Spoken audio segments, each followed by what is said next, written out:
तत्सत् जय गुरुदेव दत्त समर्पण।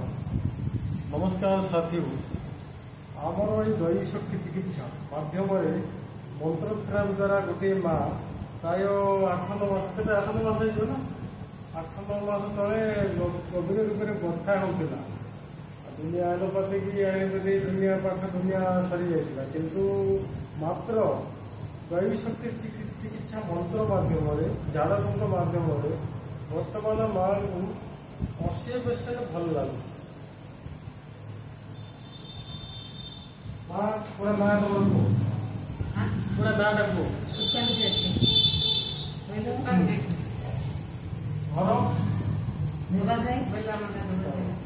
ଆପଣ 8 ମାସ ତଳେ ମୋ ଘରକୁ ଆସିଥିଲେ କଥାପଥି ହେଉଥିଲା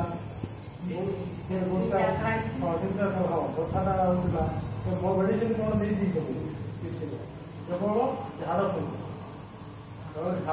ଦ୍ୱାରା ମାନେ କୋଉ ଗୋଟା କଥା ହେଉଥିଲା ବଥା ହେଉଥିଲା କେବଳ ଝାଡ଼ଫୁଙ୍କ ଦ୍ୱାରା ତମକୁ ମାନେ 3-4 ଥର ଝାଡ଼ଫୁଙ୍କ କଲା ପରେ